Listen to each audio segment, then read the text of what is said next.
حضور علیہ الصلوۃ والسلام نے فرمایا کہ مومن کا معاملہ بھی بڑا عجیب ہے کہ اسے اگر تکلیف ہوتی ہے تو اس پر وہ صبر کرتا ہے، یا اسے خوشی ملتی ہے تو اس پر وہ شکر کرتا ہے، تو دونوں صورتوں میں اللہ اس کو اجر عطا کرتا ہے۔ اور یہ صرف شان مومن کی ہی ہے کہ وہ مصیبت پر صبر کرے، بلکہ فرمایا کہ مومن کے پاؤں میں کانٹا بھی چبھتا ہے تو اس کا بھی اس کو اجر دیا جاتا ہے، اس کے درجے بلند ہوتے ہیں، اس کے گناہ معاف کر دیے جاتے ہیں، اس کی خطاؤں سے درگزر کر لیا جاتا ہے۔ لیکن یہ مشروط ہے اس تکلیف کو صبر کے ساتھ برداشت کرنے سے۔ اگر وہ واویلا کرتا ہے، ناشکری کے کلمات کہتا ہے، تو تکلیف تو ختم نہیں ہوتی لیکن اجر زائل کر دیا جاتا ہے۔ تو اس لیے ہمیں ہر صورت کے اندر صبر کے دامن کو مضبوطی سے تھامنے کی تلقین کی گئی ہے، اور اہل ایمان کو یہ بھی سبق دیا گیا کہ جب انہیں کوئی بھی مصیبت پہنچتی ہے تو وہ کہتے ہیں انا للہ و انا الیہ راجعون، کہ ہم اسی کے ہیں اور اسی کے حضور پلٹ کے جانا ہے۔ تو یہ وہ امر ہے کہ جو ان کی طبیعت کے اندر ٹھہراؤ پیدا کرتا ہے اور ان کی زندگیوں کے اندر اللہ تعالیٰ جل شانہ پر جو یقین ہے اس کا پتہ دیتا ہے۔ اگر مصیبت کو اللہ کی طرف سے سمجھ کے مان کے صبر کیا جائے، اس کو مقدور سمجھا جائے، اس پر واویلا نہ کیا جائے، اللہ کی نافرمانی کا کوئی کلمہ نہ بولا جائے، اپنے عقیدے میں تزلزل نہ آنے دیا جائے، اپنے رویوں کی خوبصورتی کو زائل نہ ہونے دیا جائے، تو اس کا مطلب ہے کہ وہ شخص مومن ہے، اس کا یقین ہے کہ یہ اللہ کی طرف سے ہے۔ تو پھر اس کے یقین کے صلے کے اندر اللہ اس کو پھر ہدایت قلب کا چراغاں نصیب کرتا ہے۔ اور فرمایا واللہ بکل شیء علیم، اور اللہ ہر شے کو جاننے والا ہے، اسے پتہ ہے کہ کسی پر مصیبت نازل کیوں کرنی ہے، اور اس مصیبت سے اس کا امتحان لینا مقصود ہے، اس کے درجوں کو بلند کرنا مقصود ہے، اس کے گناہوں کو معاف کرنا مقصود ہے، اس کو کسی آزمائش میں ڈال کر کے اس کو مزید کندن بنانا مقصود ہے، یا اس کا کیا مقصود ہے، اس کو سزا دینا مقصود ہے، یہ اسے پتہ ہے۔ تمہارا رب تمہاری طرف آنے والی جو تکلیفیں ہیں ان کے اندر ہزارہا پنہا حکمتوں سے واقف ہے۔ یہاں یہ بات بھی سمجھنے کے قابل ہے کہ جو شخص مصیبت کے آنے پر صبر اور استقامت کے ساتھ اس سے نپٹتا ہے اور اللہ پر جو اس کا یقین ہے اس میں تزلزل پیدا نہیں ہونے دیتا، کل من عند اللہ، اے محبوب فرما دیجئے جو کچھ ہے وہ تمہارے رب کی طرف سے، یہ اس کا خیال اور فکر ہے کہ یہ میرے اللہ کی طرف سے ہے، تو پھر اس مصیبت کو ٹالنے والا بھی وہی ہے۔ تو اگر یہ اس کا عقیدہ پختہ تھا تو پھر وہ مالک کی دہلیز چھوڑ کے، مالک کی چوکھٹ چھوڑ کے کسی اور دہلیز پہ نہیں جائے گا، کسی اور چوکھٹ پہ نہیں جائے گا، وہ اس مصیبت کو دور کرنے والا مؤثر حقیقی اللہ کو ہی جانتا ہوگا اور اسی کے حضور دعائیں کرے گا، التجائیں کرے گا، کسی شرک کا ارتکاب نہیں کر سکتا ہے، اور وہ مالک کی دہلیز سے کبھی روح گردانی نہیں کر سکتا، بلکہ اس تکلیف کے آنے سے وہ اپنے رب کے ساتھ اور زیادہ جڑ جائے گا۔ اور اگر وہ صبر کرے تو یہ اس کا ایک مرتبہ ہے کہ وہ حوصلے کے ساتھ اس تکلیف کو برداشت کرے، اور دوسرا مرتبہ جو اس سے بڑھ کر ہے کہ اس پہ اللہ کی رضا کے سانچے میں اپنے آپ کو ڈھال لے کہ جے سونا میرے دکھ وچ راضی، میں سکھ نو چلے ڈاواں۔ اگر وہ اس بات پہ راضی ہے تو کوئی بات نہیں ہے، میں اس پہ راضی ہوں کہ میرے رب کی یہ رضا ہے۔ تو یہ دونوں چیزوں کا مل جانا، یا دونوں میں سے کسی ایک کا مل جانا، یہ اللہ کی طرف سے اس کو دیا گیا انعام ہے جو اس مشکل حالات میں اس کو حاصل ہوتا ہے۔ اب وہ کس کیفیت میں ہے اللہ تعالیٰ اس کو خوب جانتا ہے کہ وہ اس پہ صبر کر رہا ہے یا اس کا اندر ڈول رہا ہے، اس کا عقیدہ کمزور تھا اور وہ کمزوری کے باعث جو ہے وہ تزلزل کا، تذبذب کا شکار ہو گئے، تو یہ تمہارا رب خوب جانتا ہے۔ تو تمہارے سینے کے اندر چھپی ہوئی کیفیت تمہارے رب کے علم میں ہے۔ مختصر زندگی ہے، سانس کسی وقت بھی ٹوٹ جانی، اور میں اور آپ آغوش موت میں جانے والے، قبل اس سے کہ وہ وقت آئے اور پھر ہم پچھتائیں۔ کاش کہ زندگی کو اللہ کے بتائے ہوئے طریقے کے مطابق گزارا ہوتا، پھر پچھتانے سے کچھ فائدہ نہیں ہوگا۔ آج کا پچھتاوا کل کی بہتری کی ضمانت بن سکتا ہے، لیکن کل کا پچھتاوا سوائے حسرت بڑھانے کی اور کچھ نہیں ہوگا۔ اس لیے ہمیں آج اپنی زندگی کے شب و روز کا محاسبہ کرنا چاہیے۔ وقت پر کافی ہے ایک قطرہ بھی آب خوش ہنگام کا، جل گیا جب کھیت برسا می تو پھر کس کام کا۔ میں نے تو کتب تصوف میں پڑھا ہے، دیگر کتب میں پڑھا ہے کہ قیامت کے دن نیکوکار بھی پچھتائیں گے۔ بدکاروں کا پچھتانا تو سمجھ میں آتا ہے کیوں پچھتائیں گے، لیکن نیکوکار کیوں پچھتائیں گے؟ جب وہ اپنے اچھے اعمال کی جزا دیکھیں گے تو پچھتائیں گے، جو چند لمحے ضائع کیے وہ بھی کیوں ضائع کیے، وہ بھی اللہ کی یاد میں گزار دیے ہوتے، اس کے ذکر میں گزار دیے ہوتے۔ تو صاحبو، میرے پاس بھی آپ کے پاس بھی آج موقع ہے، کل نہیں ہوگا۔ تو اس وقت کو، اس فرصت کی گھڑیوں کو، ان لمحوں کو میں اور آپ غنیمت سمجھیں، قبل اس سے کہ توبہ کا دروازہ بند ہو جائے اور پھر پچھتاوا ہو۔ آج اگر تھوڑا سا تدبر کر لیں اور وقت پر ہم اللہ کے حضور حاضر ہو جائیں تو کل کی زندگی بہتر ہو سکتی ہے۔ ایک مجذوب تھا، فقیر تھا، وہ بازار میں کھڑا رو رہا تھا۔ کسی نے اس کو روک کے پوچھا کہ یہاں کیوں رو رہے ہو کھڑے ہو کے؟ تو اس نے کہا کہ میرا پروگرام بنا تھا ان بندوں کی اور رب کی صلح کروا دوں۔ تو کہا پھر کیا ہوا؟ کہا کہ وہ تو مانتا ہے، یہ نہیں مانتے۔ وہ کہتا ہے ان کو لے آ میری چوکھٹ پہ، ایک آنسو سے پچھلے گناہ دھو ڈالوں گا، خطائیں معاف کر دوں گا، بلکہ میرا وعدہ رہا کہ ان کے گناہوں کو بدل کے نیکیوں میں تبدیل کر دوں گا۔ میں نے ان کو سمجھایا ہے کہ رحمت کا در کھلا ہے، اس کی رحمت کی بارشیں اتر رہی ہیں۔ وہ کہتے ہیں آ جاؤ میری چوکھٹ پہ، لیکن یہ ایسے کھوئے ہیں کہ میری بات ہی نہیں سنتے۔ مجھے ان کے رویے پہ رونا آ رہا ہے، ان کی قسمت پہ رونا آ رہا ہے کہ ایسے موقع روز ملتے ہیں لیکن یہ میری بات ہی نہیں سنتے، یہ مانتے ہی نہیں ہیں، یہ میری سنتے ہی نہیں ہیں، اس لیے میں رو رہا ہوں۔ اگلے دن وہی شخص قبرستان کے قریب سے گزرا تو وہی بابا قبرستان میں کھڑا رو رہا تھا۔ اس نے کہا بابا تو بازاروں میں بھی روتا ہے، قبرستانوں میں بھی روتا ہے، آج کیا مسئلہ ہے؟ کہا آج بھی مسئلہ کل والا ہے۔ کہا آج کیا ہوا؟ کہا آج میرا پروگرام تھا ان قبرستان والوں کی اور رب کی صلح کروا دو۔ تو کہا پھر آج کیا مسئلہ بنا؟ کہا آج یہ مانتے ہیں وہ نہیں مانتا۔ قبل اس سے کہ وہ ماننے سے انکار کر دے، توبہ کا دروازہ بند ہو جائے، سورج مغرب سے طلوع ہو جائے، سانسوں کی ڈوری ٹوٹ جائے، آنکھیں تاڑے لگ جائیں، زبان بند ہو جائیں، ہاتھ اکڑ جائیں، اعضائے بدنیاں مدمحل ہو جائیں، اس سے قبل ہم اپنے رب سے سچی توبہ کر کے اپنی آخرت کی طرف توجہ دیں۔ میں نے جو قرآن مجید سے کلمات پڑھے ہیں ان میں اسی مضمون کو بیان کیا گیا، یا ایھا الذین آمنوا اتقوا اللہ، اے ایمان والو اللہ سے ڈر جاؤ، وَلْتَنْظُرْ نَفْسٌ مَا قَدَّمَتْ لِغَدٍ، اور ہر جان یہ دیکھے اس نے آنے والے کل کے لیے آگے کیا بھیجا ہے۔ حضور فرماتے ہیں جب کوئی شخص فوت ہوتا ہے تو لوگ کہتے ہیں اس نے پیچھے کیا چھوڑا ہے، فرشتے کہتے ہیں اس نے آگے کیا بھیجا ہے۔ میں اور آپ دیکھیں کہ ہم نے آگے کیا بھیجا ہے۔ ہماری اصل کمائی وہ ہے جو ہم آگے بھیج چکے ہیں۔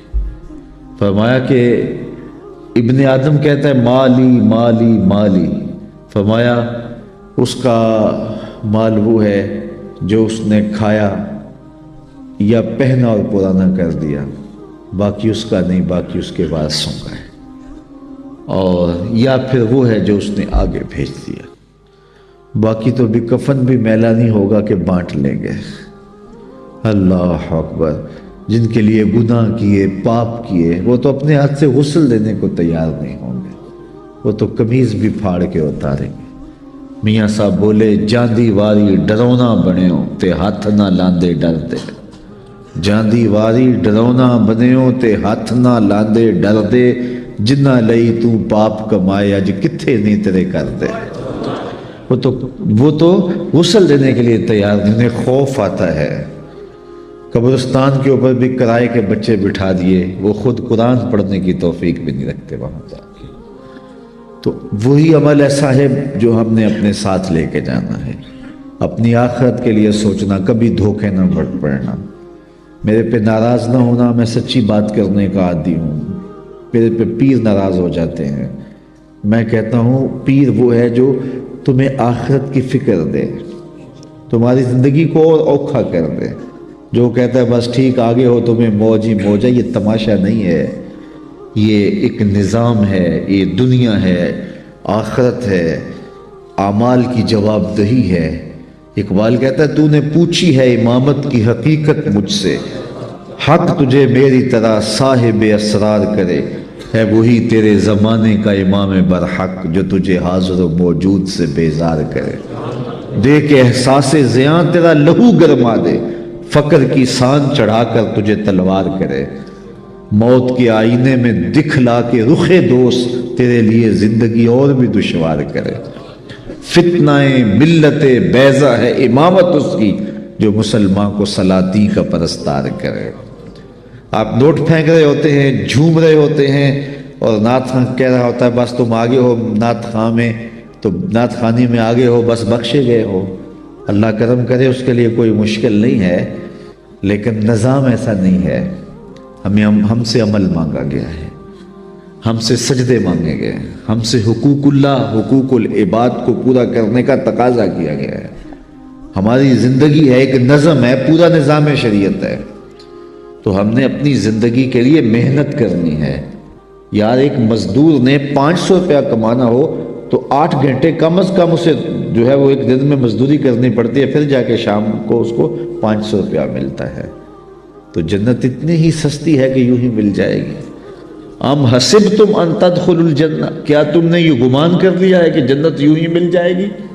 جبکہ تم سے جو پہلے تھے ان کو مصیبتوں میں مبتلا کیا گیا، آزمائشوں میں ڈالا گیا، اور وہ جھنجھوڑ دیے گئے۔ وَزُلْزِلُوا، یہاں لفظ آتے ہیں وَزُلْزِلُوا، انہیں جھنجھوڑ دیا گیا، یہاں تک کہ وقت کا نبی بھی پکار اٹھا، اہل ایمان بھی پکار اٹھے، مالک تیری مدد کب آئے گی؟ تو پھر ہم نے کہا بس ہماری مدد آیا جا رہی ہے۔ تو دنیا آخرت کی کھیتی ہے، آخرت کے لیے تخم عمل ڈالو۔ آج جو تخم عمل ڈالے گا کل وہ فصل کاٹ لے گا۔ دنیا بوائی کا موسم ہے، آخرت کٹائی کا موسم ہے۔ جو بوائی کے موسم میں سحری کے وقت اٹھتا نہیں، ہل جوتتا نہیں، زمین کو کھودتا نہیں، بیج ڈالتا نہیں، سہاگا دیتا نہیں، پانی ڈالتا نہیں، جڑی بوٹیاں تلف نہیں کرتا، تو کیا کٹائی کے موسم کے اندر وہ فصل اٹھا لے گا؟ فصل وہی اٹھائے گا جو مٹی کے ساتھ مٹی ہو گیا، جو سحری کے وقت اٹھا، جس نے چھڑکاؤ کیا، پانی ڈالا، بیج ڈالا، تخم عمل ڈالا، پھر جڑی بوٹیاں ہوگی ان کو کاٹتا رہا۔ اس نے کتنی محنت کی، تیز ہوا چلی تو دل ڈولنے لگا کہیں فصل نہ اجڑ جائے، دھوپ زیادہ گرم ہو گئی تو پریشان ہو گیا، ہاتھ پھیلا کے دعائیں مانگتا رہا، پانی خشک ہونے لگا تو سینچتا رہا پانی کہ میرے بوٹے سوکھ نہ جائیں، پھر جا کے کہیں پھل پکا اور پھر جا کے اس نے کھیتی اٹھائی۔ میاں یہ دنیا فرمایا میرے حضور نے آخرت کی کھیتی ہے۔ سحری کے وقت اٹھو، آنسو بہاؤ، تخم عمل ڈالو اور گوڈی کرو، جڑی بوٹیاں اگنے لگ جائیں گی تمہارے عمل کے بعد بھی، کھیتی بونے کے بعد بھی۔ تم نے بویا کچھ تھا لیکن حسد کی جڑی بوٹی، حقد کی، نفرت کی، بغض کی، کینے کی، آؤ ذرا ان جڑی بوٹیوں کو بھی کاٹیں، نکالیں، سب کچھ پیش کر کے پھر کسی آندھی سے بھی ڈریں۔ شیطان نفس بعض کا سارا بنا ہوا کھیل گوا دیتا ہے۔ بلعم بن باورا کی مثال ہمارے سامنے، بنی اسرائیل کا مستجاب الدعوات ولی تھا، ہاتھ پھیلا کے دعا مانگتا، منہ پہ ہاتھ بعد میں پھیرتا، قبولیت پہلے ہو جاتی، اتنا مقبول تھا، لیکن بھٹک گیا۔ پھر اسی کے بارے میں قرآن نے کہا مثلہ کمثل الکلب، اس کی مثال کتے کی مثال ہے، زبان لٹک گئی، زمین چاٹتا تھا۔ اس لیے میاں صاحب بولے پڑھنے اتے مان کرینا تے نہ آکھی میں پڑھیا، او جبار کہار صداوے متا روڑ دے وے دودھ کڑیا۔ جب تک یہ یقین نہ ہو کہ میرا انجام کیا ہے اتنی دیر تک دھڑکا لگا رہے۔ ایک تابعی حضرت ابو ملیکہ رضی اللہ تعالیٰ عنہ کہتے ہیں میں 30 اصحاب رسول سے ملا ہوں، بخاری کتاب الایمان اٹھائیے، کہتے ہیں میں 30 اصحاب رسول سے ملا ہوں، ہر کوئی ایمان کے بارے میں ڈاڈا فکر مند تھا کہ میرا خاتمہ ٹھیک ہو جائے۔ رنگا رنگ سہیلیاں پرن کڑے، پر پریا اس دا جانیے جس دا توڑ چڑھے۔ اس لیے یہ تھوڑی زندگی اللہ نے مجھے دی ہے، آپ کو دی ہے، یہ اس کی امانت ہے۔ یہ کتنی بڑی دولت اس نے ہمیں دی ہے، اس کا شکر ادا کرو کہ سینے میں اسلام کا چراغن ہے۔ سب سے بڑی دولت جو ہمیں اس دنیا پہ دی گئی ہے وہ دولت ایمان ہے، اور آخرت میں سب سے بڑی دولت جو دی جائے گی وہ دیدار الہی ہوگا۔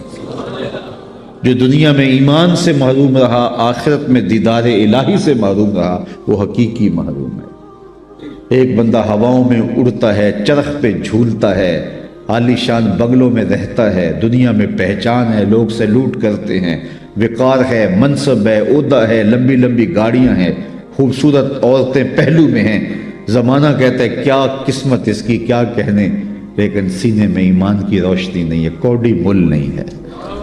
اور ایک بندہ جھونپڑی میں رہتا ہے، دوسری گلی کا کوئی بندہ اسے جانتا نہیں ہے، پھٹے پرانے پیبند لگے لباس ہے، کبھی کھانا ملتا ہے کبھی نہیں ملتا، سوکھی روٹی کھا کے گزارا کر لیتا ہے، کرائے کے مکان میں رہتا ہے، زمانہ پوچھتا نہیں ہے، لیکن سینے میں ایمان کا چراغاں ہے، خوش بخت آدمی ہے۔ اللہ اکبر، خوش بخت وہ ہے جس کے سینے میں ایمان کی روشنی ہے۔ اللہ کا شکر ہے ہم مسلمانوں کے گھر پیدا ہوئے۔ پتہ نہیں شعر کس کا ہے، لیکن قلم توڑ دیا کسی نے۔ نہ خرد کی روشنی تھی نہ جنوں کی آگ ہی تھی، نہ خرد کی روشنی تھی نہ جنوں کی آگ ہی تھی، تیری رہبری سے پہلے یہ جہاں جہاں نہیں تھا۔ تو زندگی کا سارا حسن، زندگی کا سارا جمال آمنہ کے لال کی دہلیز سے ملا ہے۔ ہم تو گلیوں میں رول رہے ہوتے اگر حضور نہ ملتے۔ تو اس نعمت کو کبھی چھوٹا نہ سمجھنا، ساری زندگی حضور کے نام لگا دو۔ حضور ہم آپ کے، ہمارا جینا آپ کے لیے، ہمارا مرنا آپ کے لیے، ہماری ایک ایک سانس آپ کے نام ہوئی۔ ہم جئیں گے تو آپ کے لیے، ہم مریں گے تو آپ کے لیے۔ ان کے ہو کے تو دیکھو زمانہ تمہارا ہو جائے گا۔ اقبال کے سارے کلام کا رس نچوڑیں تو جوس یہ نکلتا ہے، کی محمد سے وفا تو نے تو ہم تیرے، یہ جہاں چیز ہے کیا لوح و قلم تیرے۔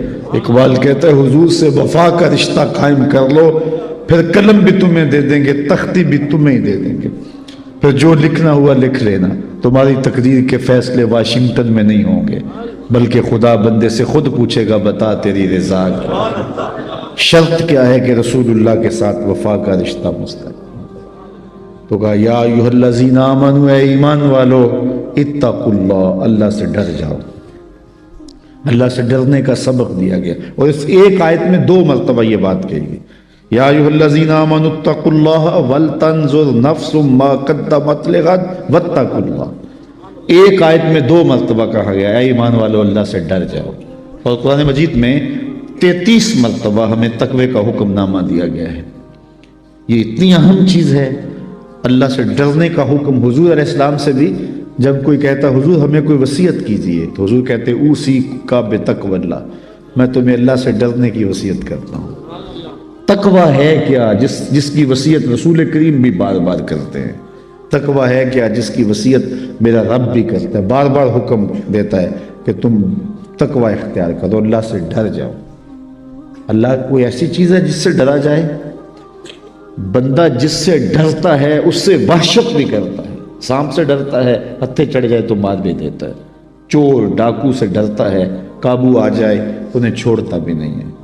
لیکن اللہ سے بندہ ڈرتا بھی ہے، محبت بھی کرتا ہے۔ تو یہ ڈرنا کس معنی میں ہے؟ تو یہ ڈرنا اس معنی میں ہے کہ بندہ جس سے محبت کرتا ہے اس کی ناراضگی سے ڈرتا ہے۔ اللہ سے ڈرنا اس معنی میں ہے کہ وہ ناراض نہ ہو جائے، وہ روٹھ نہ جائے، چونکہ میں اس سے پیار کرتا ہوں، اور جس سے بندہ پیار کرتا ہے اس کے تو تیور بدلے تو نیندیں اڑ جاتی ہیں۔ تو بندہ رب سے پیار کرتا ہے، اور کتنا پیار کرتا ہے؟ قرآن سے پوچھئے والذین آمنوا اشد حبا للہ، ایمان والے اللہ کو ٹوٹ کے چاہتے ہیں۔ دنیا میں کسی نے کسی سے اتنا پیار نہیں کیا ہوگا جتنا بندوں نے رب سے پیار کیا ہے۔ اللہ اکبر۔ تو جس سے پھر پیار کیا جائے اس کی ناراضگی سے ڈرا جاتا ہے۔ تو پھر ناراضگی سے بچنے کے لیے اس کے حکموں کو توڑنے سے بچا جاتا ہے۔ اللہ سے ڈرنے کا مطلب یہ ہے اس کے حکام بجا لائے جائیں۔ اللہ سے ڈرنے کا مطلب یہ ہے اس کی نافرمانیوں سے بچا جائے، جن کاموں سے روکا ہے رک جایا جائے، جن کاموں کا حکم دیا ہے بجا لائے جائیں۔ یہ ہے اللہ سے ڈرنے کا مفہوم۔ تو کہا ہے ایمان والو اللہ سے ڈر جاؤ، یہ تقوی اختیار کرو۔ ویسے تقوی کے بارے میں تو اتنا کچھ لکھا علماء نے، یہ الگ مضمون ہے، لیکن دو ایک باتیں۔ بعض نے کہا تقوی یہ ہے کہ نیکی کرنے کے باوجود بھی ڈرا جائے کہ پتہ نہیں نیکی قبول ہوئی ہے یا نہیں، نیکی کرنے کے باوجود بھی یہ کیفیت ہو۔ بعض لوگ نیکی کر کے پھول جاتے ہیں، اور کسی نے 2 نمازیں زیادہ پڑھ لی تو بے نمازیوں کو حقیر سمجھنے لگ جاتے ہیں۔ نیکی کرنے کے بعد پھولنا نہیں ہے، نیکی کرنے کے بعد بھی خوف رہے پتہ نہیں قبول بھی ہوئی ہے کہ نہیں۔ حضرت عمر عید کے دن رو رہے تھے، کسی نے کہا آج تو خوشیوں بھرا دن ہے، کہا مجھے نہیں پتا میرے روزے قبول ہوئے ہیں یا کہ نہیں۔ حضرت بایزید بسطامی کو ایک بڑھیا نے کہا حضرت ایک مسئلہ پوچھنے آئی ہوں، کہا پوچھئے۔ کہا میرے گدھے کی دم اچھی ہے یا آپ کی داڑھی اچھی ہے؟ ایسا مسئلہ کوئی مجھے پوچھے پھر جانے کہاں پائے۔ لیکن بایزید بسطامی رو پڑے، کہا بڑھیا تیرے سوال کا جواب میرے پاس نہیں ہے، ابھی تو مجھے پتہ ہی نہیں ہے کہ میرا ماجرا کیا ہے، یہ تو مرنے کے بعد ہی بتا سکتا ہوں۔ حضرت بایزید کا انتقال ہو گیا، بڑھیا کو خواب میں ملے، اس نے کہا میرا سوال اسی جگہ پہ کھڑا ہے۔ کہا اللہ کا شکر ہے میرا خاتمہ ایمان پہ ہو گیا، تیری داڑھی تیرے گدھے کی دم کو میری داڑھی سے کیا نسبت ہے؟ تو بڑھیا نے کہا بتاؤ آپ کے رب نے آپ کے ساتھ کیا سلوک کیا؟ تو حضرت بایزید کہتے ہیں جب میں مالک کے حضور پیش ہوا تو مالک نے پوچھا ہے بوڑھے بتا میرے پاس کیا لے کر آیا ہے؟ 72 سال کی عمر میں انتقال ہوا تھا۔ تو آواز آئی ہے بوڑھے بتا میرے پاس کیا لے کر آیا ہے؟ تو بایزید بسطامی کہتے ہیں میں نے جواباً عرض کی مالک بادشاہوں کی چوکھٹ پہ فقیر آئے ہیں تو شہنشاہ یہ تو نہیں پوچھا کرتے کیا لے کر آئے ہو، شہنشاہ تو فقیروں کو یہی پوچھتے ہیں کیا لینے آئے ہو، تو میں لے کر تو کچھ نہیں آیا، تیری رحمت کا سوالی بن کے آیا ہوں۔ تو اللہ نے بغیر حساب کے میری مغفرت فرمائی۔ تو جب تک یہ یقین نہ ہو کہ میرا انجام کیا ہے، دھڑکا تو لگا رہے، مومن کی زندگی ہے۔ تو کہا نیکی کرنے کے باوجود بھی ڈرتا رہے پتہ نہیں قبول ہوئی ہے کہ نہیں۔